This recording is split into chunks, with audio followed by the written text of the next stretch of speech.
What's Sir, up? Morning. how's it going? Okay, how are you? Good. I'm a little nervous. Not gonna lie. You're, why are you nervous? I don't know how I've always been one of those guys that gets like a little bit of performance anxiety. You just get a little amped up before a big game or a presentation or something like that. So most of our interviews, I'm pretty good unless I don't know the person that well, or Okay. obviously we're interviewing somebody um, as decorated as this gentleman is. So that'll be That's fun. that's okay. That's You know what's okay. you know what's cool though? I went on his Instagram. We'll have to dive in with him a little bit, but on his Instagram, it's all climbing. Like that Oh, is it's not, his yeah. passion, right? He's into it. We'll go into it. I mean, I I was running superintendent chapters, local chapters for almost a decade before this kind of all happened, and so I had opportunity to go to several like leadership symposiums that the GCSAA hosts, and then chapter executive meetings at the show and everything. And he does he's an incredible speaker, but he does a presentation frequently where he compares the association to climbing and how it's Hmm. a team effort and all that kind of stuff. So it's really good. Yeah, I mean he uses that as a comparison or metaphor or whatever you want to say to about everything, and it's really impressive, and that kind of relates to the embarrassing story that I'm going to talk to him about when he jumps Nice. on at some point. So yeah, Nice. it's like one of those moments that keeps me up at night. It's like what is it? Introverts, tend to sit there and think of all the things they've done wrong over the years, and that's definitely me. I'll just sit there. I'm like, oh my God, you're an idiot. You're an idiot. So that's one Why of did you those that say that 10 years yeah, ago to it's that it's guy? that's 100%. I mean, those are the stupid things that keep me up at night from time to time. So, but no, it should be a good one. He's a great guy. Can't wait to talk to him about just the perspective on how he views the evolution of the industry and the association during his time. I can't remember how long he's been CEO, but I think it's been well over a decade. Wow. So yeah, it Nice. should be a good one. Anybody I've talked to about him coming on or us talking to him has just been over the moon about it. They think it's very great. Everybody's very excited to Yeah, listen to it. And I know everyone said the same thing. He's a great guy, great yeah, storyteller. And yeah, probably one of those guys we just give him the cues and away he goes. yeah. Well, down here, Canada Post is on strike, or up here, I should say. Canada Post is completely on strike. Oh, Yeah. I that's no tried to bueno. send, we had that giveaway for a bunch of swag. So I brought the box to the post office and I went to send it off, and it hasn't been sent off. It's just showing that it's at the post office. So I went there Oh, the other day to be like, hey, can I get the box back? Maybe I'll just take it to UPS. And there wasn't even anybody working to help me. So they are full on strike. Probably holy the worst moly. time of the year. Yeah, no kidding. Like I would assume that's going to come to an end in a hurry. They're gonna have to figure it out. It's probably a Yeah, great move by them to wait this late because usually they're getting extra staff and they're loading up. They're using extra companies and things, third party companies to get stuff delivered. So I'm right. assuming they're gonna be figuring it out soon because people are gonna go absolutely crazy. And it's just Yeah, helping UPS and Purelator and those other companies because they're taking all the business right now. yeah, absolutely. Yeah, they're holding out till the right time for sure because they're going to get anything they want here in the very near future with Christmas coming up, right? Probably, yeah. And Canada just announced they're giving everybody a break on taxes for like the next Oh, 2 months. So anything like food, anything for your kids, gas, like any necessities, they've taken the tax off of it. So that's great for stuff for the next couple months around the holidays and things like that. People will be able to save a few yeah. bucks. Yeah. What do you guys have going on for the holidays? We're probably not going to do a whole lot. My sister just bought a new place a couple streets over, so Oh, today's good. actually moving day. So after the interview, I'm going to go help. My dad got a big truck, and we're gonna move her into her new place. So with Cool. that, and then the baby and everything in our family this year, it'll probably be pretty calm. We do get Yeah. together with our whole family on my dad's side, and we do Christmas caroling. It's something we've been doing ever since I was a little kid. We just all get together. We got the song books and go through song by song, and everybody sings. And it's mostly for the kids, and the adults have some beverages, and it's just a good Yeah. time. That's awesome. Good for Mhm. you guys. How about you guys? What are the plans for? I know we talked about Thanksgiving last week, but what about Christmas? Christmas is always chaos. I think we're gonna end up. My mom's having surgery in a couple weeks, so I think we're gonna go visit them since they're not gonna be able to travel to us. And then And then I don't know. And I think we'll just do something here with my wife's family and all that. So there he is. Hey guys, Brett, how's it going? Good morning. How are you, Rhett? hanging in there. I gotta go to the eye doctor in a minute. You guys ever had a sty before? Oh Just yeah. getting over one right now, actually. Really? Like, Yeah. maybe I gave it to you. What Passed it through they the email. what they do for it? Just I put just some got in eye there. drops. It was like 5 days worth of eye drops. Yeah. Pretty easy. Yeah, Hmm. I thought I had something in it, and I just kept on digging in it, and the next thing I know, I wake up and it's just swollen. But anyway, I'm gonna run over there and get some eye drops. Sounds like. Unless you can send them over to me. You got any Yeah. left? Put them in the mail, send them He, down to you. he Yeah. he's not going to be able to get him in the mail to you because Canada's on a postal strike right Right. now. So you might have to wait a few months for those. That's true. I was just up there. I was in Calgary and they were talking about that. And then I was in Canmore for a day too. So, yeah, that's not good right before Christmas. They're going to send a message, huh? Yeah. They're holding their cards. I think they got a good move here, holding it till Christmas. So we'll see. All They're going right. to get anything they want right about now. That's for sure. Yeah. Brian, looks like you're at home today. I'm at home. This is, I was just thinking about this is like 4 weeks in a row recording the podcast. I've actually been home. So it's some kind of record. How That's about awesome. how many nights are you traveling these days? I'm still about 170 a Okay. year. Yeah. So That's quite a bit. It's busy. it's a grind. It's a grind, that's for sure. But it's all good. I mean, this last run's been kind of rough. When you go 8, 9 days straight out of the same suitcase, that makes it a little problematic. But it's Just all find good. the It's that time of laundromats, year, right? right? Yeah, We're that's it. all, we're all busy. It's conference season, so it probably ramps up a little more even during the winter here now, huh? Yeah, for sure.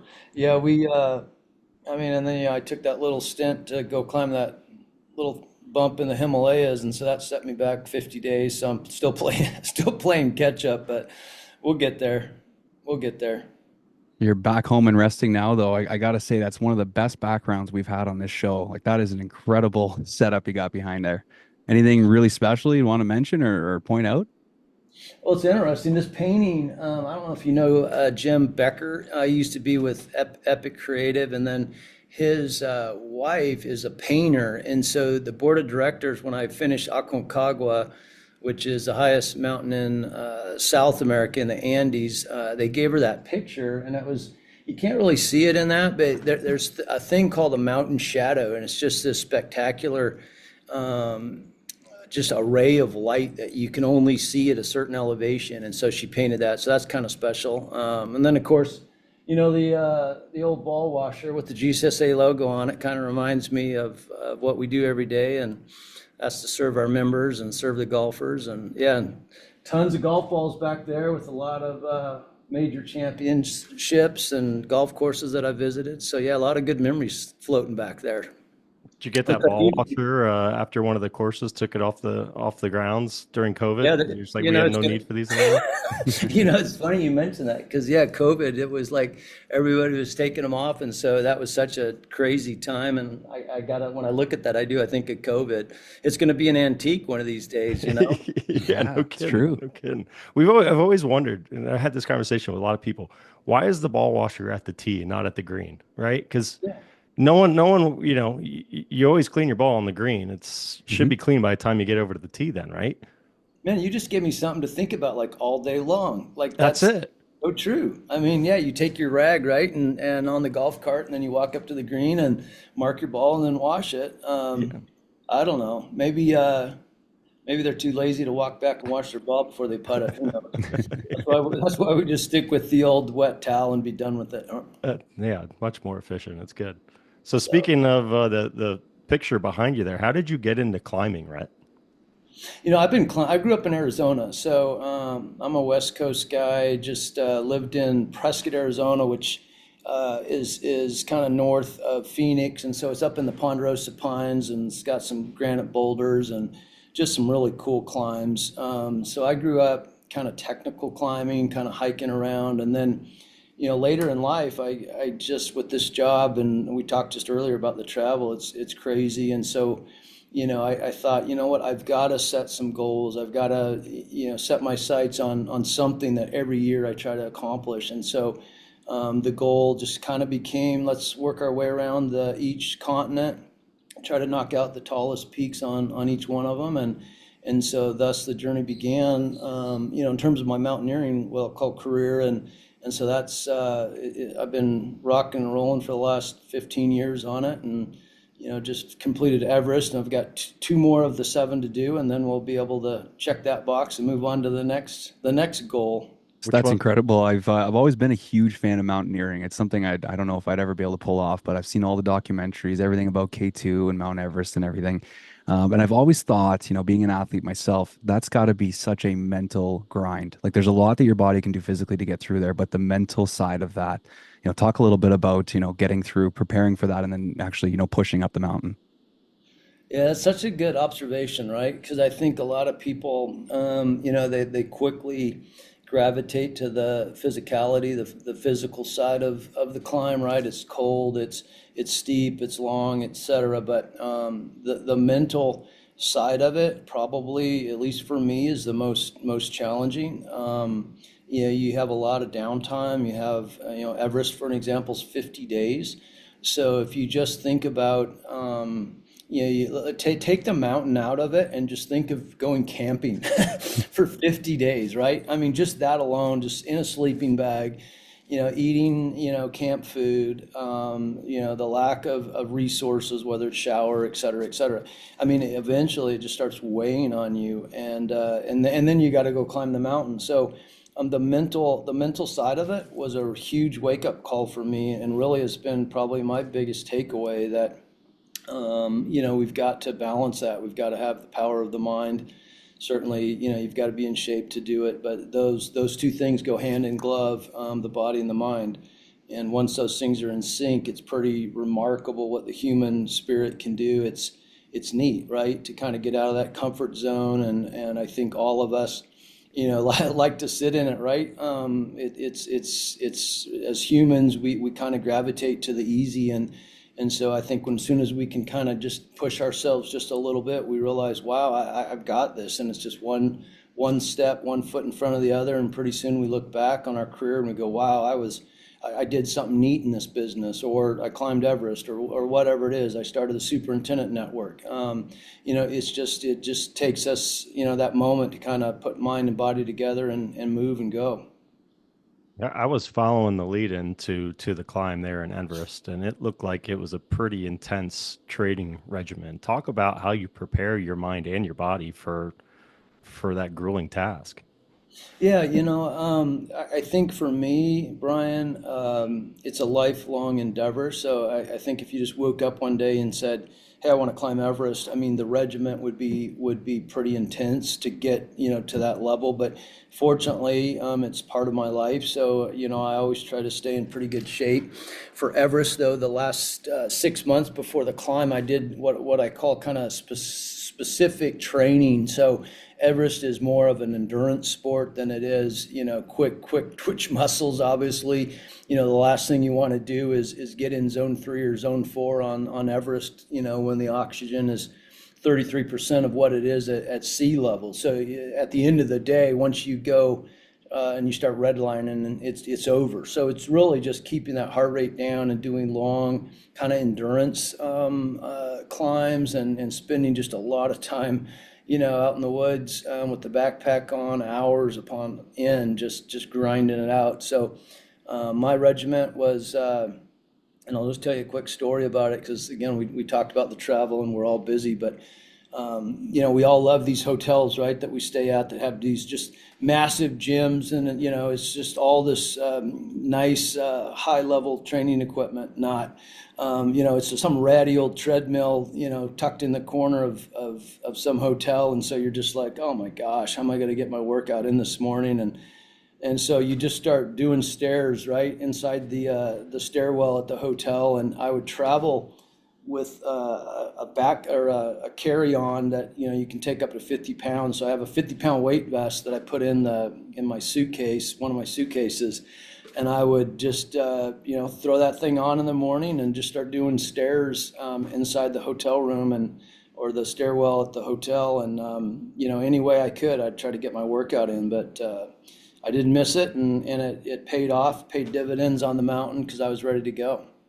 A 50-pound weight vest in your luggage. How many bags do you take? Because you're already at, the limit for some airlines there. Well, sir, you Well, got rocks in this bag or what? I know. it's funny because as much as I fly, fortunately I get free bag checks. So Yeah. but as soon as I would grab that, or somebody would try to throw it in the back of an Uber, it'd be like, man, yeah, what do you have in here? You carrying bodies with you? What do you got? Exactly, right? Yeah, a bunch of boulders around, but it's all good. It was fun. It was good to have that one in the rearview mirror, that's for sure. Well, it's pretty incredible hearing that somebody climbed Mount Everest. It's not something you hear every day, and I can't say that I know anybody that's even attempted it. So we could talk about it for a long time, but we'd love to just hear a brief story, brief rundown of kind of how it all went down, and a couple tidbits or takeaways from your experience. Sure. Yeah, I mean, I guess we've been chatting about it already, but yeah, 50 days, and Everest obviously is the highest mountain in the world, and so it's unique from that standpoint. There's a lot of folks that try to climb it, I think, for that very reason, which in some cases is unfortunate because they probably, aren't prepared, and they're just going after the glory of saying they've climbed it. And I saw some of that, which was a little disappointing. We had, some folks that didn't make it, and it really was a wake-up call. I've seen, a lot of things happen on big mountains, whether it's Denali, Aconcagua, but Everest is unique in that standpoint, is that once you're above 26,500 feet, it's called the death zone. And, there's no helicopters, there's no cell phones, there's nobody coming to rescue you. And so that puts a whole new kind of nuance on the climb, right? I mean, you all of a sudden start to feel like this is real. If something happens, some unexpected things with your body, your climbing partner or whatever, is that you're on your own, and it's a sinking feeling, and that really resonated with me. That it was powerful. In fact, I think, I've been talking a little bit about it, and I'll talk about it when we get to our show in February. But it's been a realization for me that we have two lives, and the first one begins when we realize we only have one. And I think all of us, I guess I shouldn't speculate, but I believe most people, they go through life always kind of chasing that what if, always waiting for that next life to begin, waiting for their ship to come in. And I think superintendents are certainly guilty of that, right? They're in a profession that is relentless. I mean, Mother Nature never lets up. And there's always something to be done, right? There's always a weed to pull. There's always a blade of grass to mow. There's always a member to try to calm down, et cetera, et cetera. And I think, in our world, it's the same thing. We can just go and go and go. And we can sit there and wake up 10 years from now and go, wow, I missed a lot of things that I should have made more important in my life. And Everest did that for me. It was a wake-up call. When I left Camp 4, which is the high camp here in the death zone, my Sherpa had already left. He had been called on a rescue, and so I was climbing by myself, and knew that at some point on the way to the summit that I would run into my Sherpa, and then ultimately we'd finish the climb. And as I come up, to what's called the triangular face, I see three headlamps, and it's pitch dark. It's 9 o'clock at night, and I realize, wow, this isn't good. Because one of them's laying on the ground, and that's not a place you want to be. You got to keep moving at that level and at that height, and and I realized as soon as I got there and I looked down that one of the oxygen bottles that was on this gentleman was mine. It was my spare oxygen bottle that my Sherpa had taken up to try to rescue this guy. A climber who had gassed out, who had been on the summit the night before and was trying to get down and just didn't make it. And so I was there for his last breaths, and it was again that wake up call of, wow, this is real. There's nothing that we can do for this individual. His name was Bainad. He was a Nepali climber, and so. Again, I'm dwelling on that a bit because I really think that all of us, especially our listener, your listeners, our respective members, need to hear that we got to make sure that we're prioritizing our life in a way, especially in this business, that we're doing the right things. And so that was probably my biggest takeaway. The second one is just the concept of leading out, that we are so much more capable of what we really think we are. I think we hold ourselves back so often. We think, oh, well, I can't start my business. Oh, I can't change jobs, or I'll never be a superintendent. I'll just remain an assistant or whatever it is, right? That's in our head. And I think that's a false narrative. I really think that that we've got to have faith over fear. And as soon as we can, take that first step in that direction, yeah, we may fail, we may slide back. But if we just keep going, it's going to work out. And that was something I saw on Everest. It was just one setback after the next. I ate a spoiled yak steak on the way in and got deathly sick. I had a fall on Lobuche, which was a pre-climatization climb where in fact, we're on a podcast, you may not see this, but I've got a wrist brace on. I'm doing shoulder surgery on December 11th and just finished a procedure on my hamstring. So had a major fall and thought it was over, but it just kept on finding a way. And it works. And so anyway, I don't know if you have specific questions. I'm just kind of rambling about some of the lessons I learned, but it was a great experience for me. That's incredible. Definitely great advice. Definitely a lot of lessons learned there. I'm kind of curious, Rhett. How do you sign up for something like that? Because obviously I've listened to several of your presentations and you talk about how climbing is such a team effort. Do you have a group of climbers that you're comfortable with that you all sign up together, or is it like a Sunday morning single? You just get paired up with people. Yeah, it's a little bit of both, Brian. So I have two guys that I've been climbing with, and I think that's important that you do have somebody that, is that constant, right? That knows your style, especially when you're tied together, and going through different systems and glaciers that that individual has your back, right? They know what they're doing. But then the rest of the team really is made up of other individuals that you meet for the first time. And to be honest, that's kind of cool. I decided to climb with a Nepali company. I wanted to try to keep with them. I mean, it's their country, it's their mountain. I wanted to respect that, so I went with a Nepali company with my two climbing partners, and then we ended up with folks from India and from China, and it was just great to be a part of a community, right? And that's a big word for you all, or a network of folks that are like-minded that want to try to accomplish something together. And then, you start to build that team dynamic. And like any team, right, there's some that probably need to wait a little bit. They weren't quite ready for it. And so we had, a handful of folks that tapped early that didn't make it to the summit, but others that did, that will be lifelong friends. And so yeah, it's been that way on every mountain that I've climbed. I've met new people and been able to expand my network and my community of mountaineers. So how dangerous is that though? If you're going in, especially something like Everest, you're going in with a bunch of people you don't know, and it's obviously a grueling climb.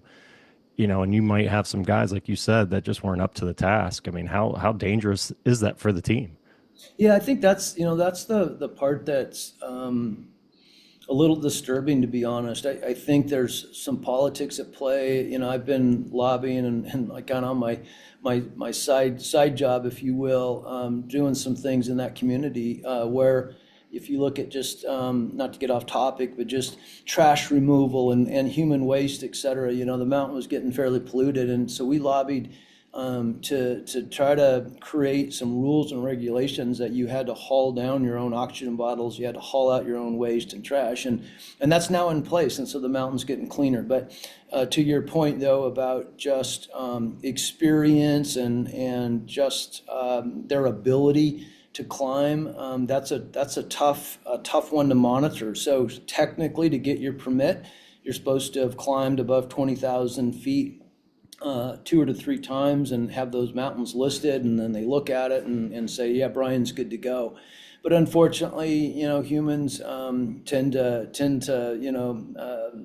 maybe not be totally truthful, and they put down some things to try to get on the mountain, and then they get exposed, and they really put other people's lives at danger. And so I was aware of that, did everything I can to try to avoid avoid them.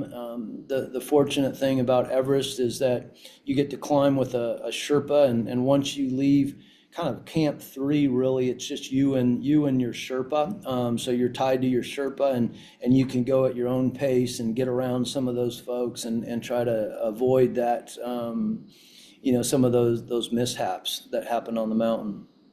And I certainly saw them, unfortunately. It was quite a few rescues, quite a few folks that just had to turn back and really shouldn't have been there. Rhett, how would you translate or kind of come up with some of the similarities between mountaineering and working with the GCSAA? There's got to be some stuff that are, very similar. Oh yeah, yeah, no, great question. And I love metaphors because I think it gives us like a visual right in our mind. And so if you think of Mount Everest, okay, it's this massive mountain. It's the biggest in the world. Well, guess what? Every one of us, that's listening today has a Mount Everest that they're dealing with, right? I mean, I've got my own, right? I've got friends that are dealing with, terminal cancer. I've got my father who's dealing with some things, and if I were to ask, each one of us to say, okay, what are we dealing with, right? Well, the holidays are a tough time. It's when I lost my dad, or whatever it is. We're all carrying that with us, and so in mountaineering, and we've talked about, my climbing partner, we've talked about being roped in. And so you wear a harness. It's your safety, it's your lifeline, right? And that harness is tied to my climbing partner. And in this business, we have the opportunity, whether it's through GCSA membership, it's the superintendent network, we can wear a harness and rope it into somebody else that might have already have been there, already have climbed it, that can be a resource for career development, that can just be somebody to talk to. And I think that's kind of the metaphor, that I've used or have thought a lot about in our role at GCSA. It's here to serve our members, advance the profession, improve the enjoyment and growth and vitality of the game of golf through communities. And the way you do that is being connected. It's a people business. And yeah, we're going grass, and yeah, we need to know science and arts and all this sort of stuff. But at the end of the day, when we can create that nucleus, that team that's going up the mountain together, we're going to be that much stronger. And so that's, I would say, some of the metaphors or parallels to climbing and what we do at GCSAA and in this business. Well, so along those lines, I've got to tell a real quick story, and Rhett, hopefully you don't remember it, but it's probably the most embarrassing moment of my professional career.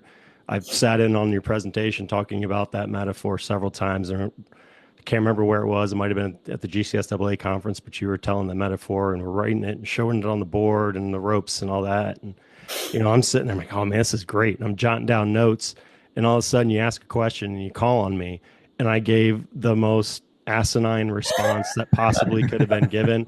And you just kind of looked at me, you're like, okay, and just moved on. And I told Adam before, I'm like, I think about that moment every night almost before I go to sleep. So hopefully you're not still judging me for that. So No, okay. absolutely not. Okay. No, because Okay. believe me, yeah, you need to erase that memory now. That's my mountain. That's my mountain that I've got to It climb and is. get over Oh, right now. exactly. Yeah, get rid of that thing, man. Check that box off because no, I mean, the fact that you're sitting there and you're in your own thoughts and something's resonating with you. I mean, we've all been there, done that. So you need to get rid of that thought, Brian, and move on, man. We're working through it. I'm working with my therapist on it right now. Good, good, Yeah. So good. talk about your experience at the GCSAA. First of all, how did you find your way to the GCSAA? Yeah, actually, I would say GCSA found me, which is kind of cool. I've been involved in sports, ever since I graduated. I got my master's degree in sports and recreation management, so I knew I was going to, be somehow tied to sports or recreation, and was able to get a job with a gentleman by the name of Larry Miller, who owned the Utah Jazz, the Salt Lake Buzz, the Golden Eagles hockey team, and just ran the Delta Center as well. So I was able to become the director of operations there and learn a whole bunch of stuff from him, around those sport entities, and ultimately I was able to move back to Arizona, to my hometown, or my home state, and run the Chicago Cubs spring training facility. We had a commercial facilities group that had the spring training operations, had two golf courses, had a convention center, an amphitheater, bunch of sports fields, soccer fields, et cetera. And so that was kind of my connection to golf. I'd been around the other professional sports, and to be quite honest, was getting tired of them. The NBA was all over the place at the time, and MLB, they were going through, that was the days of the whole steroid stuff, and just a lot of crazy things going on. And I found solace in just spending time over at the golf course, the golf operations there at Dobson Ranch in Riverview in Mesa, Arizona, and really gravitated to the sport and to the people more than anything. Just good people around the game of golf, and got to know GCSAA a little bit. An individual who was working with me was a superintendent at the time, Mark Woodward, highly connected to GCSAA, and from there, an invitation came to come and work for GCSAA, and I'll be 16 years next year, if you can believe it. The rest is history, and it's been a great run to be a part of this organization and serve our 20,000 members for the last 15 plus years. That is really cool. So what about golf? Are you a golfer? Did you go golf when you were younger? Did you ever get into the maintenance side of things, or was it always kind of on the up in the administration? Yeah, so I mean, I'm a hands-on guy. As I mentioned, when I was director of operations for the Utah Jazz, we had all of the changeovers, if you will. So you go from hockey floor, or you go from ice to a jazz floor to monster trucks, moving in the dirt and stuff. And I always said, I've got to know how to do this. So you're looking at a certified Zamboni driver, right? Nice, You're talking to nice. the right guy here. I love it. A guy from Canada should appreciate that. I did Oh yeah. one game, and I only missed the line by about 2 inches on the last pass. My team would never let me down for that. But No, no, you'll never live so that I, down I down. I was never a golf course superintendent. I can't claim that I was, but I have an affinity and a love for those that do, and it was always involved, on that side of it. But yeah, I grew up playing the game. My grandpa was a big golfer. One of those typical retirees at Antelope Hills Country Club in Prescott, Arizona, and so he'd take me out when I was a youngster, and yeah, love the game. Still play it. In fact, I can't wait to finish up this surgery and get healed, and that's going to be my next goal, is kind of lower that handicap down to where I can compete with Brian. Yeah, it's not taking much these days, trust me. But I do see some plaques back there from the championships. Are you Yeah, allowed to win in that? yeah, I appreciate you noticing those. 2012 and then 2016. It's been a while. Oh boy. Actually, I have some others that are in there. Yeah, I don't know how I was able to pull that off, Brian. I think I snuck in on an alias. Probably went with my first name, John, and that's why I was able to get these. I was going to say the leader of the organization is supposed to take a back seat to the members, right? When you're out there playing, it kind of looks bad when you beat them, doesn't Well, it? I think it is a four ball though. So, it's a team effort there. So I was just contributing to one of our members, and to help them, kind of boost their self-esteem. So You're a I was giver. taking one for the team. That's what I was doing. Nice, nice. Do you remember who you won those with? I think one of them actually was Darren Davis. I think Oh, you nice. just had him on the show. And then, to be honest, 2012, I can't even remember. I can't even remember back a year ago, so let alone 2012. But yeah, it's fun. The tournament's just great gig. We're looking forward to San Diego this year. We're at Torrey Pines North and South.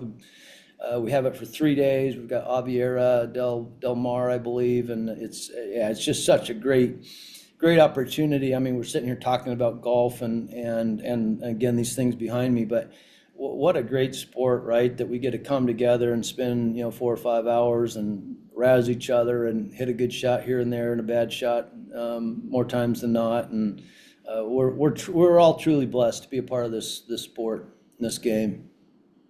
100%. Brian and I are really looking forward to the championships. That'll be my first time at Torrey, and Awesome. not our first time playing golf together, but it'll be fun to play together and be there and supporting everybody. I wanted to just get a little backstory on the first time that we ever, I guess we didn't really meet, but the first time I ever heard you speak was at the Yeah. Welcome Conference at the GCSAA show 2 years ago in Orlando. And that was the time we were all right in front of the pool, and you ended up jumping in the pool and you put somebody on your shoulders and ran to the back of Oh the my pool. I think there was gosh. a race or something like that. Yeah. Somebody take their belt Yeah. off. I was laughing so hard. I thought that was so entertaining, but I got to get the backstory on what that was all about. Well, and I guess if I tell you the true backstory, once I share it, it's out there, right? I've got to remember that. But I'm an open book. So I'll go ahead and give you the full Monty. Beautiful. So we're over at in Orlando at that SeaWorld. What was the name of the place? You remember the I got name a of it? bad memory for that stuff. Discovery Cove or something like that, Hmm. right? And so they've got, just for the listeners that are unfamiliar with it, it's just a big water park, right? They've got a big wave pool and sand and kind of a fake beach there. And we were doing our opening kickoff reception to kind of get the show started. And I'm running and gunning, and I show up at the thing, and there was all this pomp and circumstance, on the stage. And Lauren Thompson from the former analyst or Golf Channel gal was there, and she was talking and building people up. And I looked at our event coordinator. I said, like, what are we what are we doing? Is there like a band coming out or what's going on? They go, oh no, we're just going to announce like the tournament winners and welcome everybody. I said, well, that's totally like anticlimactic. I mean, we've got to have something like everybody. You were probably one of them, right? Gathering around this stage, thinking that. We were waiting for something to happen. And evidently that night, Elon was going to light off one of his rockets, right? He's sending up one of his satellites. So we took advantage of that, and we said, yeah, we've been talking to Elon, and everybody pay attention, and the count off. We've got the radio going back to the mission control, and so that GCSAA sponsored, or our sponsor, we got the rocket to go off. So we took credit for that. And then I'm sitting there going, "Oh my gosh, we got to do something." And I said, "I'll tell you what. I'm gonna grab our president, Kevin Breen. That's who you're referring to." Greener, okay. And I said, "Kevin Breen." I said, "Guess what? We're getting wet." And he goes, "Well, I don't have anything like a swimsuit or anything." I said, "I don't. Just take off your belt and your phone." I said, "Just follow my lead." And he goes, "What are you doing?" And I told my event coordinator. I said, "Hey, we're gonna like do a race from the end of the wall through the water and then back, and that'll get people like excited." And she goes, "Oh, we can't do that." Like that. And sure enough, all the security came over, said that you can't do this because we don't have lifeguards and blah, blah, blah. And I said, "Look, we've rented this whole place out. We're going to do this. So like, you're going to have to like arrest us after we're done with this." 'Cause I said, and literally I counted down. I said, 3, 2, 1, Kevin. And I just grabbed him and we jumped in the water and took off running. And it was only like 4 feet, 5, maybe less than that, 4.5 feet towards the end of the wall. And Kevin was beating me, and I can't have that, Brian. You know that. So I went ahead and tackled him, and I tackled him, and so I held him underwater for a bit, so he lost his breath.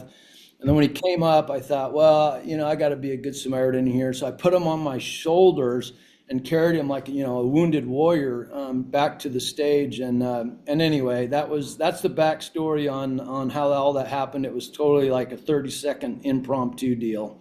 So it was not planned. I can promise you that. It was incredible though. It got everybody going. I was so jacked up from that because we like it was exciting. It was a great little welcome party. That venue was awesome. But you're right. It Yeah. was kind of like, what's happening? What's going to happen here? And then all of a sudden the guys are in the water. That's And almost not a fair race. An endurance athlete here going against Kevin. That's not even fair. good point, Brian. Exactly. And I'm glad you noticed that. Yeah, Kevin, he's done like 100. He's done like just finished a 100 miler, and so he's got a lot more endurance than I do. But yeah, He's an ultra guy, isn't he? yeah, he's an ultra marathoner. Yeah. Jeez. Yeah, So, that's crazy. but anyway, ever since that point, they usually now plan something to where they don't rely on me to come up with some silly little stunt like that. This year, we'll be on the Midway in San Diego, just a great backdrop, right? The Oh U.S. yeah. Midway, and we were there a few years ago, and it was really, really great. And the weather's good, and everybody's just having a beverage and some food up on the deck. And this year we're going to have if you've seen those like drone shows, or just almost like a fireworks show, but just with the technology, and they can do a bunch of cool stuff. So I'll see if they'll let me kind of run one of the drones and see if I can have a rogue drone going through the show. I was wondering. I wasn't sure if you were going to say you're going to like launch a missile off the Midway or something like that, like I similar to tried. SpaceX. I actually, we're getting into the backstories here, but I kid you not, like I was gonna parachute onto the Midway with we had the Navy SEALs parachute onto the Midway last time, and we had a big announcement for the foundation, and we were gonna kind of bring that in on a big check presentation, and the wind picked up. And if the wind's at a certain level, the way the permits worked is they don't let anyone tandem come in with the Navy SEAL. So I was super bummed, but we'll find another opportunity. That would have been a cool thing to tell the grandkids and kids, right? Hey, I Yeah, absolutely. Yeah. parachuted with the Navy SEAL onto the USS Midway. So I was pretty bummed about not making that work. Guys, where's Man. Rhett? Oh, here he comes. Like, So Uh, speaking of Kevin and the ultra marathon, the conference for you is basically an ultra marathon. You're going nonstop. How many steps do you think you put in a day? What's an average day look like for you during the conference? You know what? I've got to wear my garment. I've never done that. That would be that's a good challenge. I'm going to do that this time, Brian. But Well, I told you I want to follow you for a day with my camera, but I don't think I'd have enough battery for it for the whole day well, with you. I think I counted like there's 70 events that I speak at or that I'm a part of. wow. And so, if you think about it, it's just like this convergent of everything that we do, whether it's past presidents, it's what chapter execs are there, all of our delegates are there, the annual meeting.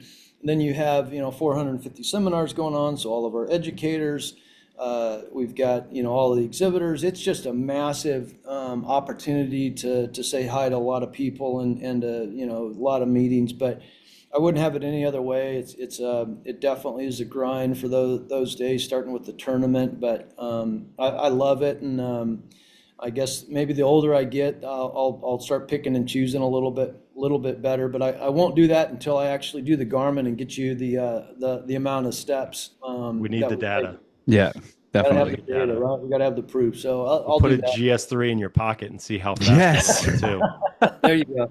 We'll see how accurate it is. Test all the See if I different had see if firmnesses I of the had different floors. a smooth roll or not, right? Yeah. And I don't think it'd be all that smooth, as we all know. Doing these big sprints have a lot of challenges and a lot of stuff goes on behind the scenes, but we get it done and we have fun. So it's all that matters. Well, conference time is wild. It's a lot. It's a lot of fun. There's a lot that goes on down there, and we have a lot of younger listeners. So, Rhett, if this was someone's first time going to a show this year in San Diego, what would you recommend that they do outside of kind of the main events? If it was your first time and you knew some stuff about it, what would you kind of recommend people take in? Yeah, I love that question, and I appreciate it because I think it goes to what we were talking about earlier. With one of the analogies or the metaphors of Mount Everest and just climbing and how it relates to this business. I think, and again, I don't want to stereotype our members, but I think we all know that the majority of them, are more introverted than they are extroverted. And so if somebody's going to the show for the first time, 11,000 people, a massive trade show floor, hey, I'm just, nobody knows me, so I'm just going to sit back and I think they go into it with that mindset that, I need to wait for an invitation. And that's simply not the case. And so my advice to them would just to be to step outside your comfort zone. And even if you're at a reception, you're at an opening ceremony like we just talked about, and you're just standing there instead of waiting for somebody to say, "Hey, I'm so and so," just you take that first step and just reach out and say, "Hey, I'm an assistant at such and such club. I just wanted to meet you. I'm looking forward to meeting different members," and it'll change your whole outlook. I think folks that have been going for years. That's one of the things they say. I mean, they certainly enjoy the education and learn about new products, but at the end of the day, it's about people that they've met. And the only way you do that is stepping outside your comfort zone. So I would highlight again, people I think go to the education, they go to the trade show, but these events, the opening ceremonies, the sunrise celebration, even the closing send off. We've got the Turf Bowl awards. We're going to have some fun there. We've got a mentalist that's coming that will blow your mind, Oh, literally. cool. It's pretty cool what those guys can come up with. He'll be at the send-off celebration. But those events, there's receptions around them and just opportunities to sit next to somebody and make a lifelong friend. So go to those events. Don't just, nest yourself into a seminar and walk the trade show floor and then boogie. Take advantage of all those ancillary events. Those are where it's really happening. Yeah, you mentioned you've been with the GCSAA now 16 years, Rhett. How have you seen the association, the industry, the perception of the industry change during your time with the GCSAA? Yeah, it seems like it's been at a glacier pace, meaning it's been really slow. But when I press the fast forward button, and you've been a part of this, Brian, I mean, isn't it cool that, where we were 15 years ago as a profession, we look at now the recognition, we look at, the PGA Tour and how they're talking about superintendents. We look at major championships now, the US Open, for example, given recognition to the superintendent and their team. Those are things that just warm my heart because they are so needed and so necessary. And for whatever reason, haven't been a part of the game. And we still have a long, long ways to go, but really appreciate what you all are doing, in that space to bring recognition to the superintendents and their teams. Because without them, we don't have golf. And it's just that simple, right? We can argue that all day long. At the end of the day, the product is a golf course. And so we've got to have that. Our members are essential to the game of golf. And so that's really, Brian, like when I look back to 15 years, while it's not where I want it or any of us want it, it definitely is better than it was in terms of recognition and just the status of the importance of a superintendent and their role. So that's been fun to watch and be a part of. What do you think what initiatives are you most excited about right now that are putting the spotlight on superintendents? So a couple, the first one that comes to my mind would be the first green. This thing is killer. It is, I was reluctant when we were approached to take that on and put it on a national platform just because of everything we have going on. And I'm one of these guys that, like, if we're going to do something, we got to do it right. And I thought, yeah, is it time? And we kind of went back and forth and finally said, let's do it. And so Karen Armstead, who started it some 20 plus years ago, she was a school teacher that loved golf, and she mixed peanut butter and chocolate together and said, let's take the kids out to my golf course, again, being a school teacher, and just show them, all there is around golf, and created this First Green program that, is centered around STEM, science, technology, engineering, and math. And she grew this thing in the northwest, and said, hey, I can't take this any further. Why don't you guys take it? And so happy to report this year alone we'll have reached 18,000 young people, and it's just a great opportunity to connect the superintendent with their community. And we're focused now on high school aged students, so we're going after that group that actually could work on the golf course that summer, or that could get on a career path to become an equipment manager, or become assistant, ultimately a super. And so, we've added A to it, which is the art, so it's now STEAM, and everything is in a box. It's super easy. All grants it's free. It's a free program.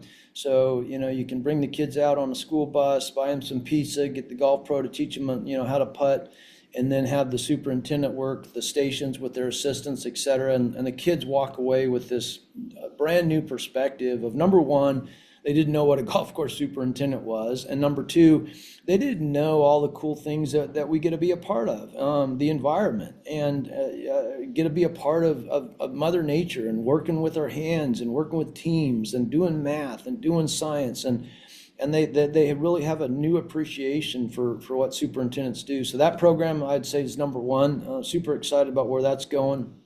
And then secondly, would be just around what I think is a major challenge, which we all are dealing with, and that's labor, trying to come up with the next generation of supers. Fishing in the same hole that we've always fished in, that being universities. Those wells are drying up while they kind of ebb and flow. We've got to be finding other honey holes, other areas to go, and I think the FFA is a place where we've got to be fishing. You look at what's going on with some of the veteran programs, whether it's Operation Double Eagle, and seeing some of these vets come home that are ready for a full-time career and are super smart, super ready. So that's another hole that we've got to be fishing in. And we've got a couple of programs that we're doing in that space to kind of hopefully create some career pathways to become a part of this great profession. When we talk about associations, whether it be like a local chapter or something as big as the GCSAA, if you're a training assistant right now, or just got your first superintendent job, what advice would you have about joining an association and being part of an association? Yeah, for all the benefits that we've been talking about, right? It's all about the community. It's all about the network, and it's who you know. And some people may disagree with that statement, but at the end of the day, if you're well connected, and you've got a support system, it's going to be a lot easier to find a job. It's going to be a lot easier to pick up the phone when you've got a problem, because if you talk to any superintendent, they've all gone through it. They've all killed grass. They've all had a season that didn't go the way they wanted. They've all had members that complain about everything.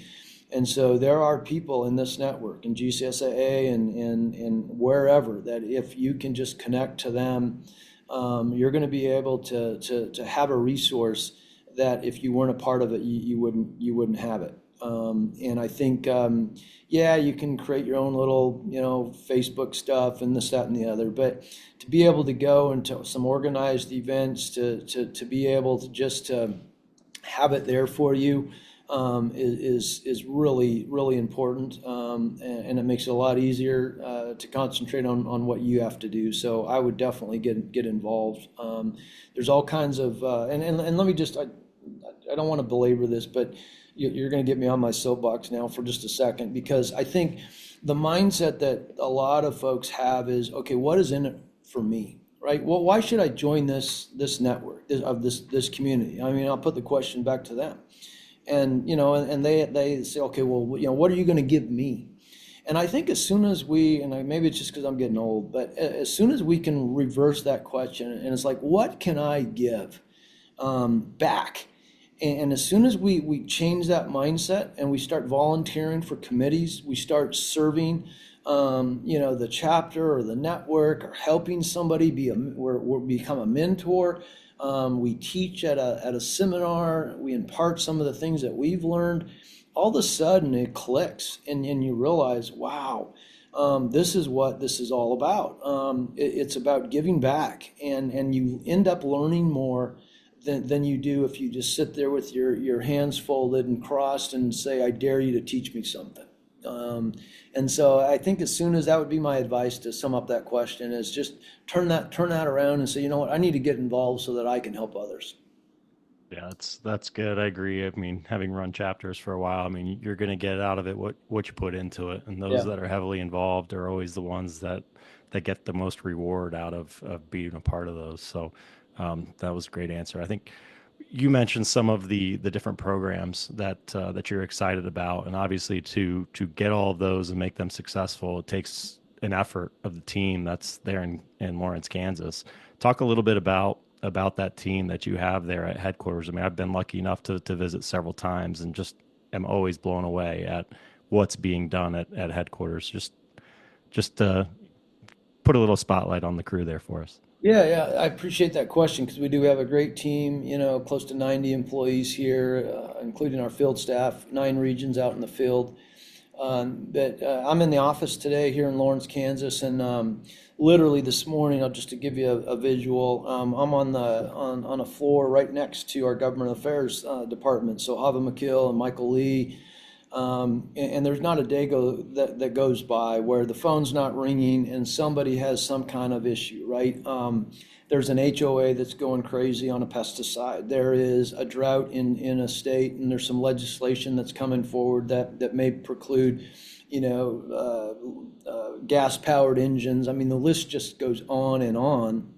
And I think it's refreshing, or should be refreshing as a member, to know that there are individuals that are waking up every single day in this building to help you manage your golf course. And even though you're not thinking about it, Brian, to your question, there's all of these departments, whether it's the government affairs, it's the environmental programs, it's the education, it's the marketing that's promoting the profession, the recognition side of it that we talked about. all these individuals wake up every day to try to make the superintendent association and the members better, and so it's a real treat to be able to work in a building where our staff get it. They get our mission, and they come to work because they care about our members. They care about advancing the profession and improving communities. So, yeah, I think we have 12 different departments. We're going to be doing our department meeting here, in fact, in about 10 minutes, and I'll for sure recognize them and appreciate just that comment about the work that they do, because they really care. Oh, 100%. Well, we'll definitely be sensitive of your time here and we'll let you go in the next few minutes. But we'd love to hear if you had any great memories from the golf course, something, you visiting a golf course and getting to see something happen with a crew or something like that. Any good stories that our listeners would love. Yeah, one of the things that I got to do that's really fun is visit with our members out at their facility, and it's not always around a golf tournament or a major championship. We now have an outreach program where we're going to be doing blitzes, if you will. In fact, we're going to be at our board meeting in New Orleans here in a couple of weeks, and for a half a day, we're just blitzing it. We're just going to go out and go to all the different golf courses that are in the vicinity, talk to equipment managers, talk to municipality operators, talk to high-end country club supers. And that's really, I guess, to summarize, not in one story in particular, but I'll put that all in a box, is pretty cool, because it opens your eyes to the fact that everyone is different, right? Every golf course is different. Every, system that they're dealing with, climate, et cetera, is different. And we've got to keep that in mind when we're making programs and doing things. And so that's been really beneficial and helpful to see everybody's individual story, and that while there's common threads, they're not all the same. And so, yeah, that's something I look forward to every time I get out of the office and get a chance to go to a facility. Well, this has been great, Rhett. We like Adam said, we want to be aware of your time, and know you got to go get some eye drops and get some meetings here. But do you have any final thoughts? Any final message for all of our listeners? No, I mean, probably, well, and as we go into this time of season of Thanksgiving, I just want to express my gratitude for you all, and certainly for our members. It's oftentimes a thankless job, what they do day in and day out, whether you're a mechanic or you're just on the crew, and you feel like, man, it's just a grind, and nobody really appreciates us. I just want to extend my heartfelt thank you for making the 26 plus million people that play this game in the United States, making their days better, giving them a chance to be out with their family, whether it's with their daughter for the first time, or with a spouse, or whatever the case is. Thank you. Without your work, this all wouldn't be possible. So enjoy Thanksgiving, and I hope everybody has a blessed holiday. Awesome. Well, we can't thank you enough for doing this, Rhett. You're a big guest for us, and our listeners are going to love listening to your stories and your insights and your advice. You've got a lot of great stuff to be happy about, and being the CEO of the GCSAA is it's not a light job. So we appreciate everything you do, because you've done a great job in where you're at, and anything that comes up next, whether it's climbing another mountain or doing something else with the association, we wish you all the best of luck. Hey, appreciate it, guys. Thank you. The Chiefs going to do it again? Boy, I'll tell you what, they keep squeaking them out. They can't lose right now, those guys. Can't lose, but man, they make it interesting. So I Yeah. would have liked to have seen a little bigger lead, and anyway, I think they are going to. I think Okay. Okay. Well, they have Lock to it get in. through the Eagles at some point. Yeah. yeah. Yeah. Awesome. Hey, good Rhett, stuff. thanks. You guys have a great Thanksgiving. Appreciate the Ye- call, and I'll go get my eye drops. Yeah. Thanks so much. We greatly appreciate your time, Rhett. Keep up the good work. Okay, Ciao. take care. Thanks. Thank you. See you in San Diego. All right. Let me know if you guys need anything. Yeah, we'll do. Will do. Likewise. Awesome. What an episode. What an episode. He had everything. Yeah, man. That was great. Tough to beat. For the Yeah, final episode of the season, too. It's a great way to kind of wrap things up. Yeah, that's right. Man, yeah, that is a great way to wrap it up. what a great guy. He's done such a fantastic job with the association. Just, my time being around it. I mean, it's come so far in my opinion. 100%. Well, buddy, you've done a great job this year. Come a long way. There's a lot of traveling, a lot of great episodes. We're building for the future. There's a lot of great stuff coming in 2025 as well. But we're going to take the month of December off to plan for a few things. We have a few trips. We're going to record a few things, and then we'll be back hot, ready to go in January with a lot of great stuff for you guys. Yeah, it's been a great year. Appreciate this partnership here, and yeah, like you said, looking forward. We got a lot of big things ahead here. Mm-hmm. Should be awesome. Sound good? All right, man. Okay, buddy. Well, I'll let you go. You have a good one, and we'll chat soon. Yes, sir. All Fantastic right. season. Yeah, it's been great. Thanks again. Appreciate the opportunity to be a part of it. All You good got it. stuff. All right, man. All right, Brian. Take care, Be buddy. good. Take care. Yeah, See you you, Adam. too.